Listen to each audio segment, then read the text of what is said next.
Olá, pessoal. Muito boa noite. Paz seja contigo. Amém? Então, hoje chegou o dia do nosso último encontro pós-batismo. Eu tenho certeza que daqui para frente a gente vai estabelecer uma caminhada muito intensa, que a gente vai ter muita coisa para viver juntos a partir daqui. E eu quero contar com o seu apoio, contar com o seu engajamento, com o seu envolvimento na obra do Senhor.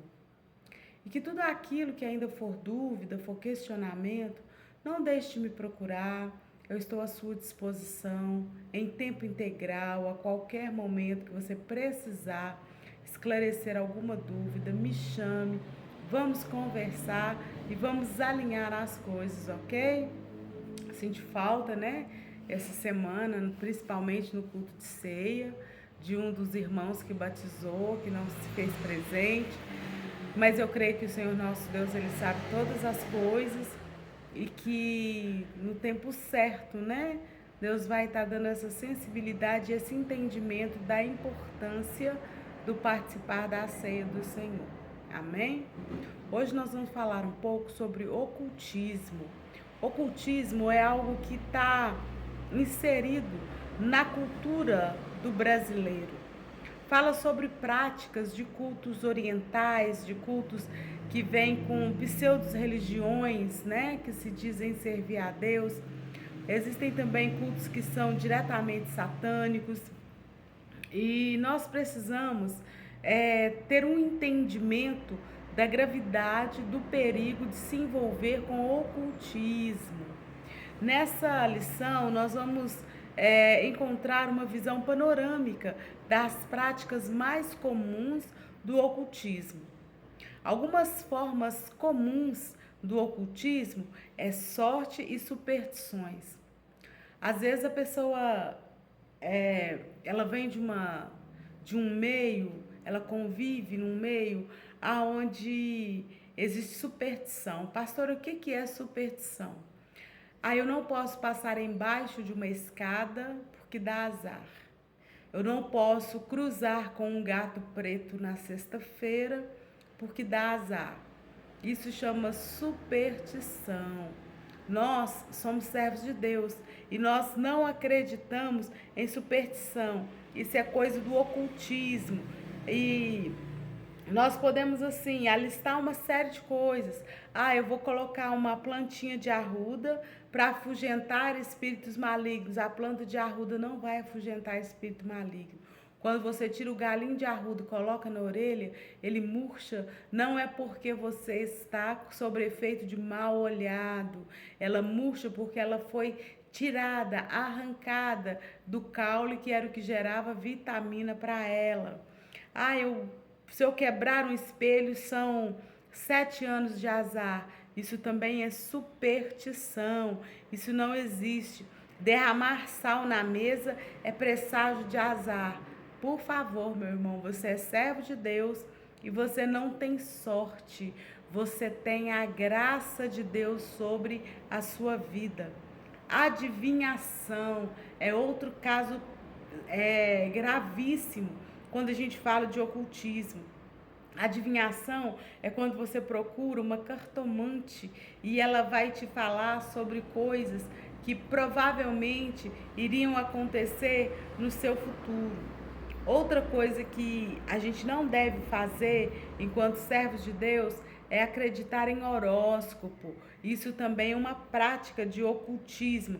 A astrologia, essa crença de que as estrelas, que o planeta, o Sol e a Lua exercem uma influência misteriosa sobre a vida do ser humano. Isso não existe, irmão. Isso não existe. Hoje é terça-feira e eu só posso sair com roupa azul. Não existe isso. Isso chama superstição. E o Senhor, Ele não se agrada disso. Tá certo? Olha, a gente precisa ter esse entendimento. Não existe sexto sentido. Eu tive uma telepatia, eu tive um pressentimento não existe isso. Quem fala, quem te dá direção agora é o Espírito Santo de Deus. você é guiado, direcionado unicamente pelo Espírito Santo de Deus. Hipnoses, drogas, tá fora do seu caderno. Você é servo de Deus Altíssimo. Você foi separado e escolhido. Bruxaria, isso também não é certo.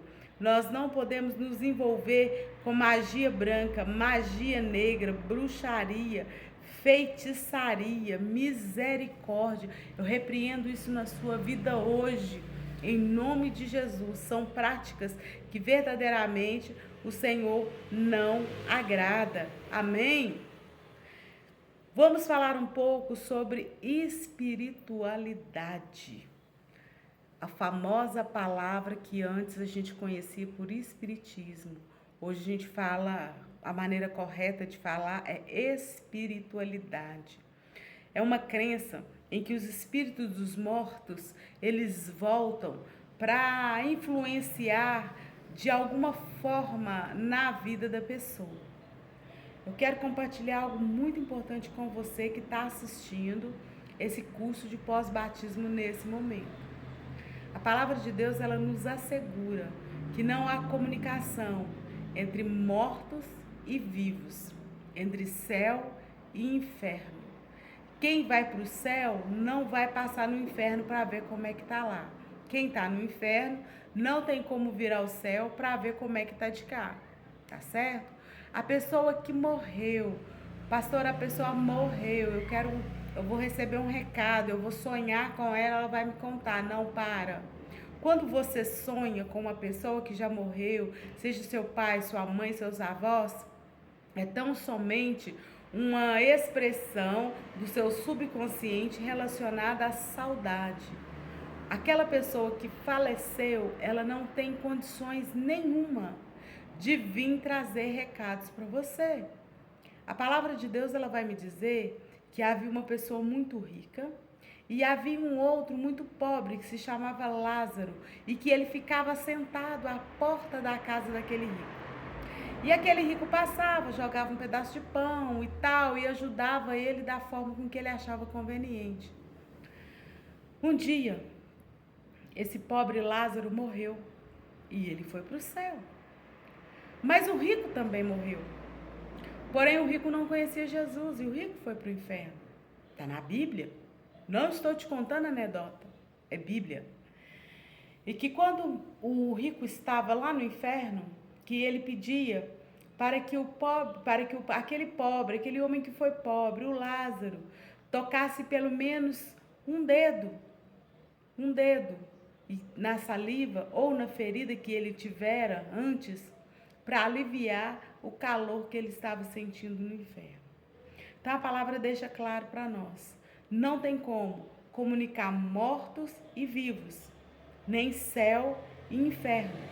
Então, se alguém em algum momento da sua vida cruzar seu caminho e disser para você que está com o espírito daquela pessoa que morreu e que a pessoa está te pedindo para fazer alguma coisa ou deixar de fazer, repreenda em nome de Jesus. Isso é uma mentira do diabo para tentar mover o seu lado emocional, tá certo? E eu gostaria de deixar uma tarefinha para você. Eu queria que você abrisse sua Bíblia e lesse o que está escrito em Hebreus, capítulo 9, verso 7. Eu vou repetir. Hebreus, capítulo 9, verso 7. Amém? Eu não vou te contar o que está lá, para que você tenha a curiosidade de ler.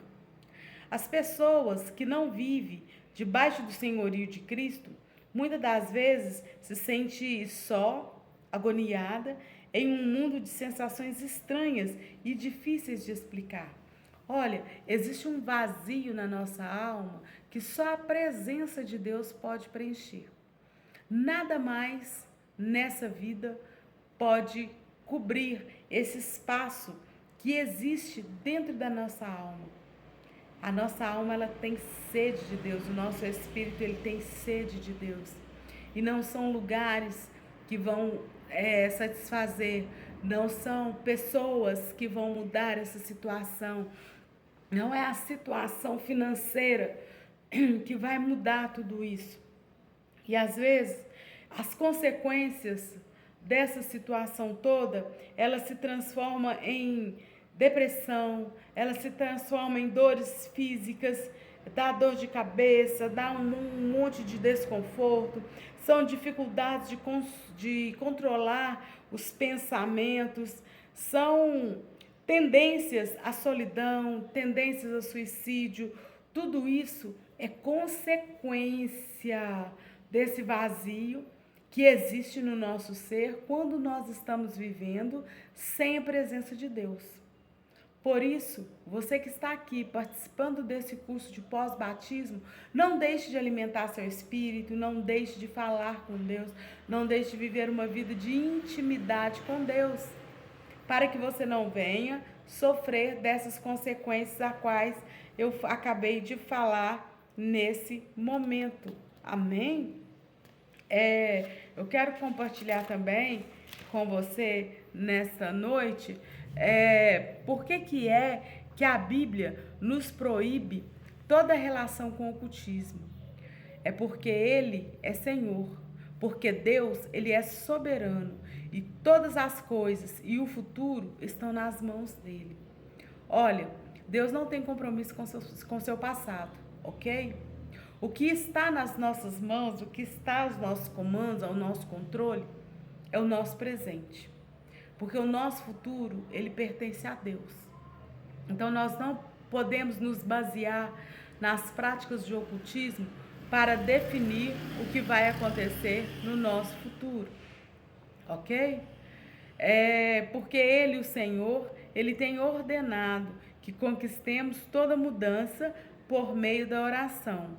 E Deus por meios legítimos. Olha, tudo que você quer alcançar lá no seu futuro está no seu joelho dobrado hoje. Coloca isso no teu coração. Aquilo que você quer lá para o seu futuro está no seu joelho dobrado hoje. Pastor, eu quero fazer uma boa faculdade. Não resolve na cartomante. Dobre o joelho. Pastor, eu quero ter um bom casamento. Não resolve para cartomante. Dobre o joelho. E comece a buscar tudo aquilo que você almeja através dos seus joelhos dobrados. Os joelhos dobrados é a maior ferramenta que existe. Eu gostaria de pedir perdão a você que está me assistindo. Eu hoje estou numa crise de rinite muito avançada. Então, a voz não está muito boa. E às vezes, infelizmente, eu estou tendo que coçar o nariz no momento da gravação do vídeo. Sei que isso não é certo. Peço perdão a todos aqueles que estão me assistindo nesse momento.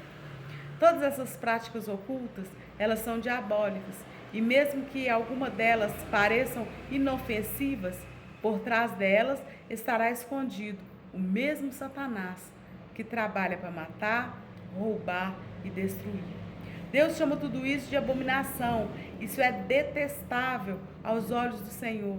Deus proíbe terminantemente aprender tais práticas ou vivenciá-las ou procurar usufruir delas. Devemos assumir uma atitude de rejeição e repúdio a todo essas práticas que aqui foram mencionadas. Em alguns casos, a grande opressão demoníaca pode ser necessário a libertação. Às vezes você viveu muito tempo envolvido no ocultismo, no espiritismo, nesse tipo de situação de espiritualidade, ao qual você invoca mortos, ao qual você tem pactos, né, com deuses que não são o Deus verdadeiro ao qual nós servimos. De repente você seja alvo de uma libertação. E para que aconteça essa libertação, é importante você ter uma vida contínua na presença do Senhor. Você pode também participar do encontro de vencedores, de um retiro espiritual, ali onde vai ser trabalhado de uma maneira mais detalhada e mais aprofundada, tá certo? Essa questão da libertação. Devocional. O devocional é o nosso crescimento de cada dia. Você precisa ter o hábito de ler a Bíblia pelo menos uma vez ao dia.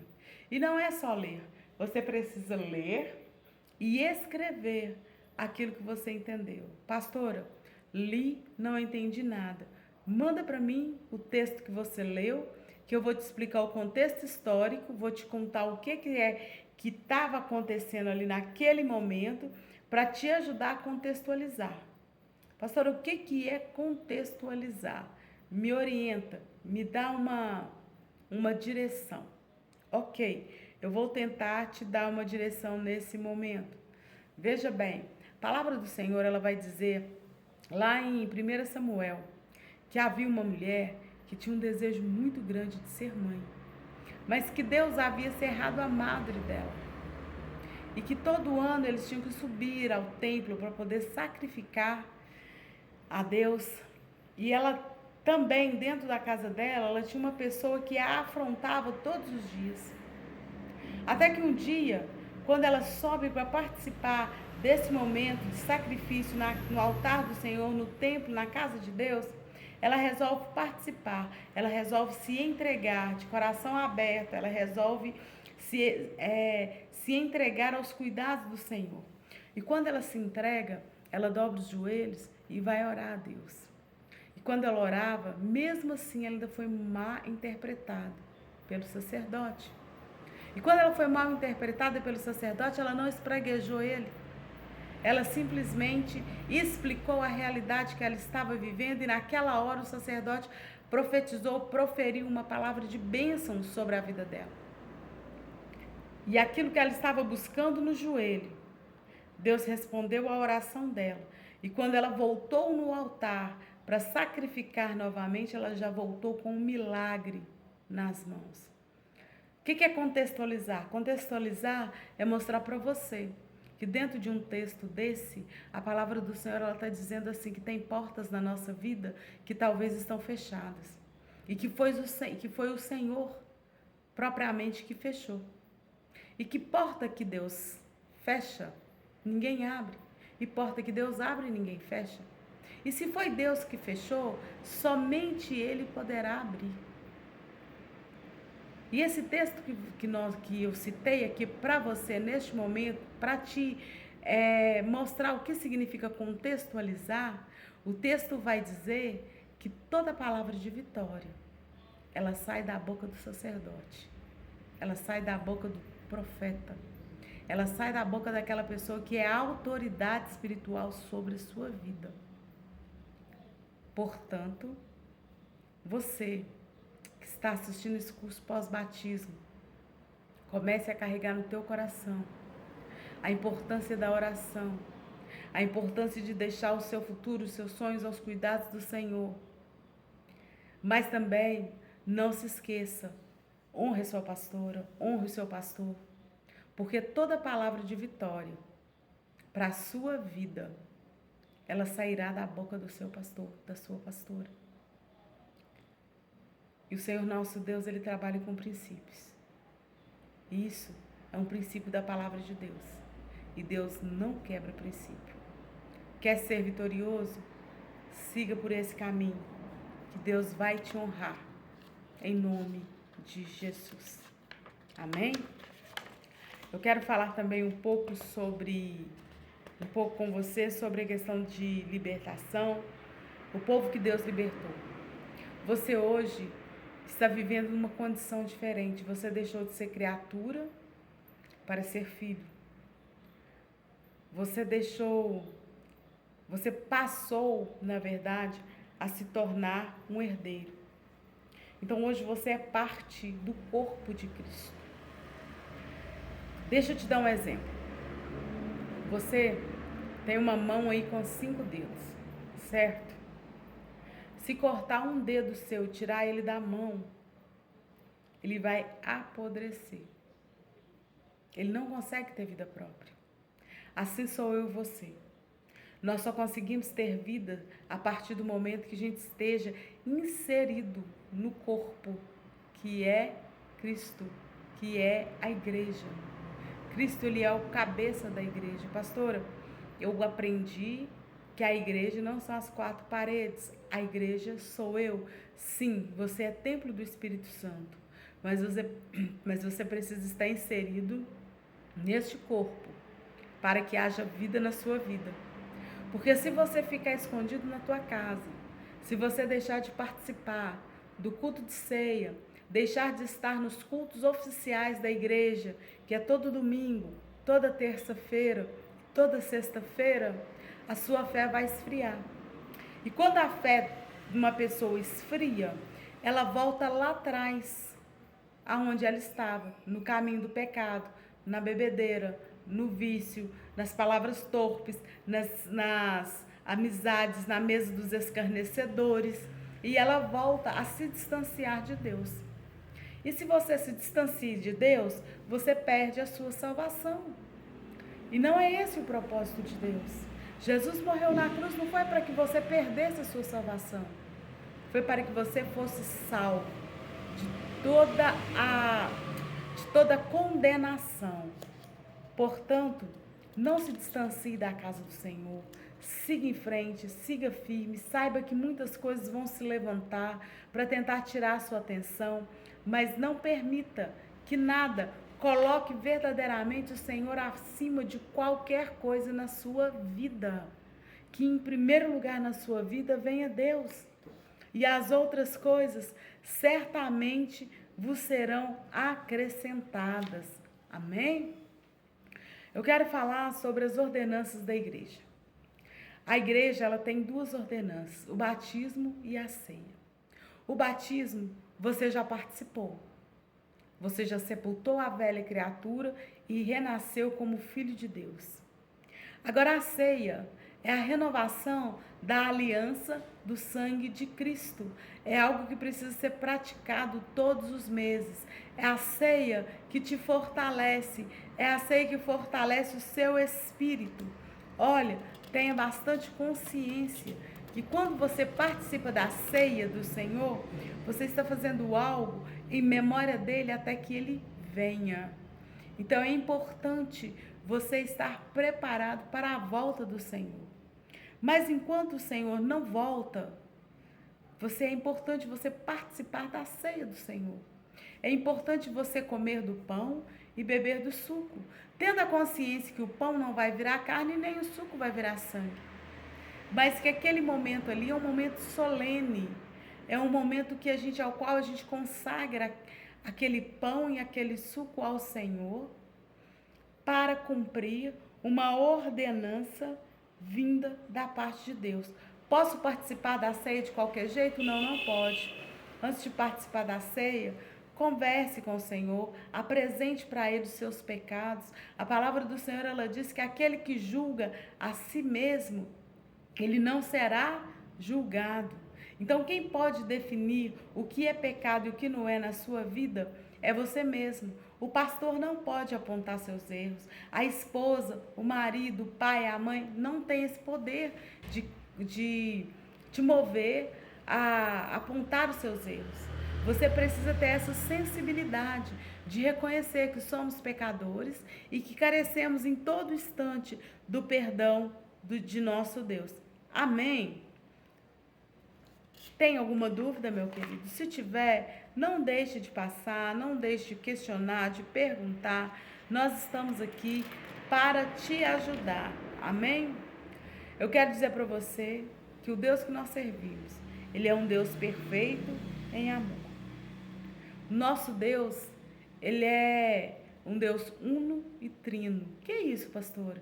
O Pai, o Filho e o Espírito Santo são a mesma pessoa. Porém, cada um atua de uma forma diferente.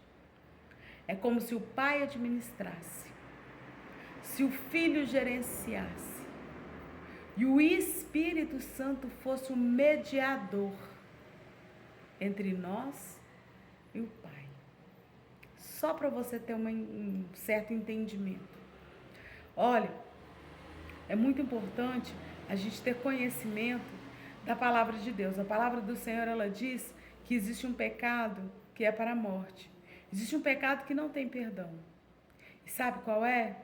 É o pecado contra o Espírito Santo.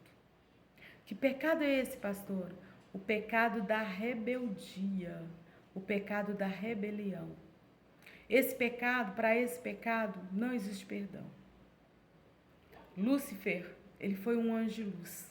O dia que ele se rebeliou contra Deus, ele foi lançado do céu de alto a baixo e se tornou Satanás.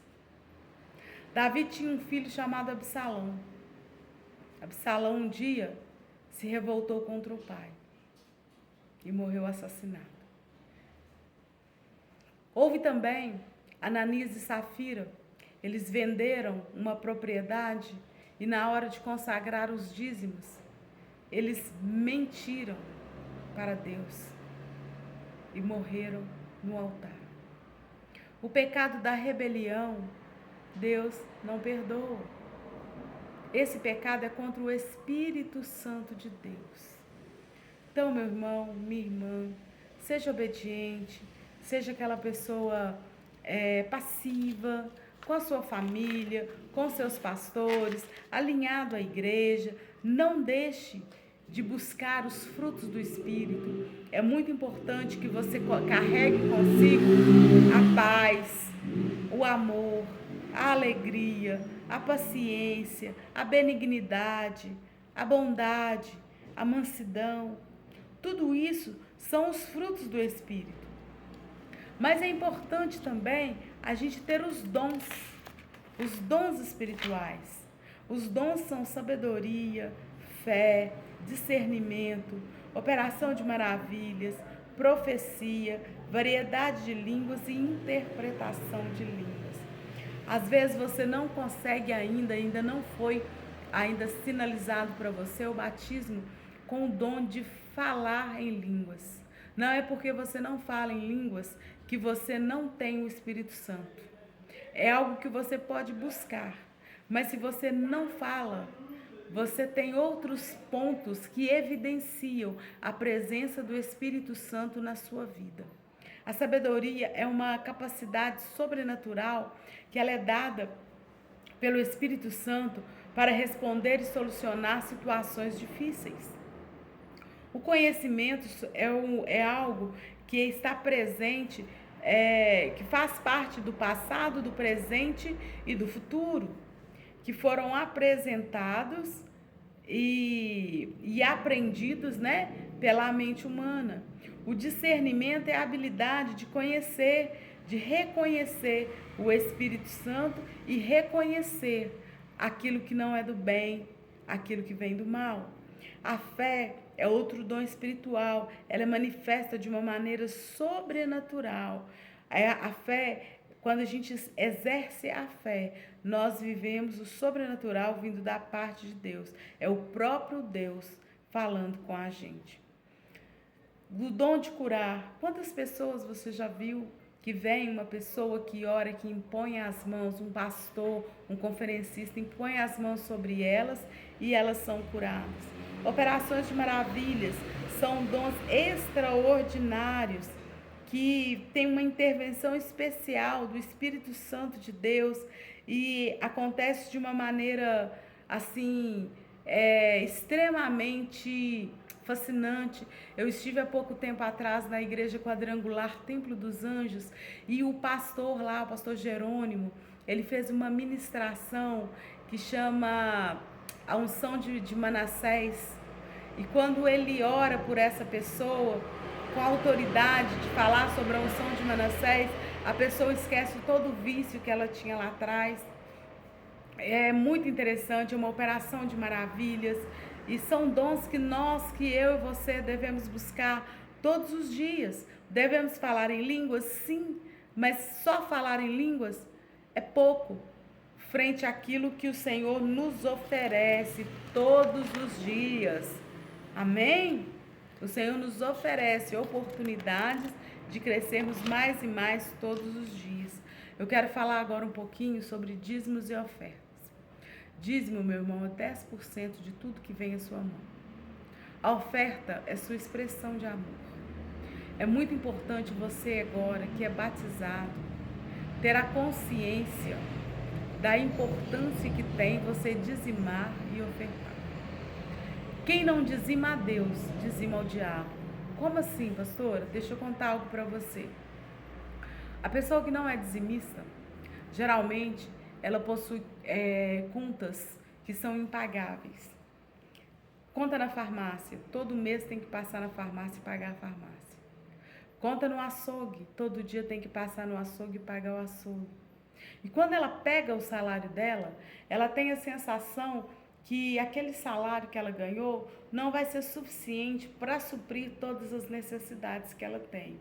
Pastora, você está me dizendo que se eu me tornar um dizimista, eu vou deixar de ter que usufruir a farmácia? Com a frequência que você usufrui, sim. Sem medo de errar. Pastora, você está dizendo que se eu for dizimista eu não preciso pagar o açougue? A partir do momento que você não compre fiado mais no açougue, você não precisa mais pagar o açougue. Por quê? Deus ele te faz prosperar. Deus ele não deve nada a ninguém. Presta bem atenção. Deus não deve nada a ninguém. A partir do momento que você se torna dizimista, Deus vai te dar um novo entendimento sobre a administração financeira. E aquele açougue que você comprava fiado todo mês, Deus vai te direcionar, vai te motivar a quitar aquela conta e passar a comprar somente quando você tiver dinheiro ou quando o seu cartão tiver limite. De uma forma que você consiga pagar sem viver sufocado, sem viver pressionado. A oferta, ela é sua expressão de amor. A oferta, só oferta na casa do Senhor aquele que ama a obra de Deus. A oferta tem valor estipulado? Não. A oferta é aquilo que você sente no seu coração de ofertar. Só que tem pessoas, que quando a gente fala de sentir no coração de ofertar, temos pessoas que talvez ela devolve um dízimo aí de 5 mil reais. Na hora de ofertar, ela quer ofertar 2 reais. Isso é expressão de amor, irmão? Isso é expressão de amor? Então vamos tentar manter um equilíbrio entre dízimo e entre oferta. E não deixe de exercer a sua fé, de confiar que o Senhor ele não vai te tomar nada. Não deixe de confiar, porque Deus ele não vai te pedir o impossível. A única coisa que o Senhor te pede é algo que ele já te deu primeiro. E o Senhor nosso Deus, ele é fiel na sua palavra. A única coisa que está acima de Deus é a palavra dele. E ele disse que todo aquele que for dizimista na casa dele pode fazer prova dele, que ele abrirá a janela dos céus. Eu quero ver você próspero em todas as áreas da sua vida. E é por isso que neste momento eu estou compartilhando essa verdade com você. Compartilhe essa verdade com mais pessoas e seja abençoado em nome de Jesus. Hoje é o nosso último encontro e nós vamos finalizar agora falando sobre a esperança cristã.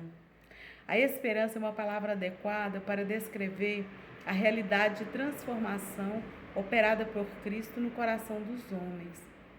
O fundamento da esperança cristã repousa sobre o próprio Deus. Eu gostaria que você lesse também Salmos 119, do 89 ao 91.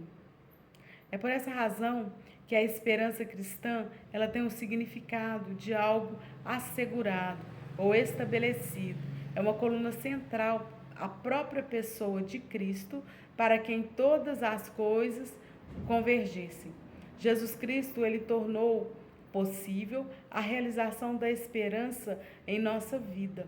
Olha, nós estávamos fadados à condenação eterna, mas acontece que o nosso Senhor Jesus Cristo, ele se entregou na cruz, por mim e por você. E qual que é a esperança nossa? A nossa esperança é a volta do Senhor. Jesus Cristo vai voltar. Acredite você ou não, Jesus vai voltar. E quando ele voltar, é preciso que ele nos encontre alinhados com o propósito dele, com a palavra dele, vivendo de fato uma vida baseada nas doutrinas da Bíblia, das doutrinas bíblicas. Aquele que for pego desavisado durante a volta de Cristo, ele não irá subir com ele no dia do arrebatamento. Arrebatamento, pastor, o que é isso? Olha, a palavra do Senhor ela vai me dizer que na volta de Jesus haverá o arrebatamento. Se tiver 2 pessoas no campo, uma vai ficar e a outra vai subir. O seu corpo será transformado em um corpo glorioso. Vai ficar as nossas vestes no chão, os nossos adornos no chão, tudo lá no chão. E nós seremos levados aos céus. Para a humanidade, de uma forma geral, isso parece loucura. Mas eu quero dizer para você que as coisas de Deus não se explicam. Certa feita, Deus disse a Noé para que construísse uma arca que ia cair uma tempestade, ia haver um dilúvio. Até então, naquela época, nunca tinha chovido na terra. E as pessoas não acreditaram naquilo que Noé disse, e todo mundo riu, todo mundo debochou. E o dilúvio aconteceu. E as pessoas morreram. Agora, nós estamos falando para você que Jesus vai voltar. E é breve.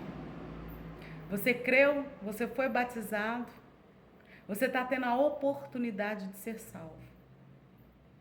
Mas para viver essa salvação é preciso que a sua vida esteja alinhada com a vontade de Deus. Jesus, para ele voltar, não custa muita coisa. A partir do momento que falta para nós o fôlego de vida, nesse caso Jesus já voltou. Enquanto há vida, meu irmão, há esperança. Não deite sem orar. Não deite sem pedir perdão pelos seus pecados. Porque se acontecer de Jesus voltar à noite e você estiver dormindo, a sua salvação está garantida. Lembrando, não deixe o pecado se tornar iniquidade. O que é iniquidade, pastor? Iniquidade é aquele pecado que você faz todos os dias, mesmo sabendo que é pecado. Então, traga isso no seu coração, essa certeza que Jesus vai voltar. Não sabemos o dia nem a hora, mas sabemos que Ele vai voltar. E que se porventura nos faltar o fôlego de vida, aí Jesus já voltou para a gente. Eu espero, do fundo do meu coração, encontrar com você nos ares. Que Deus te abençoe grandemente.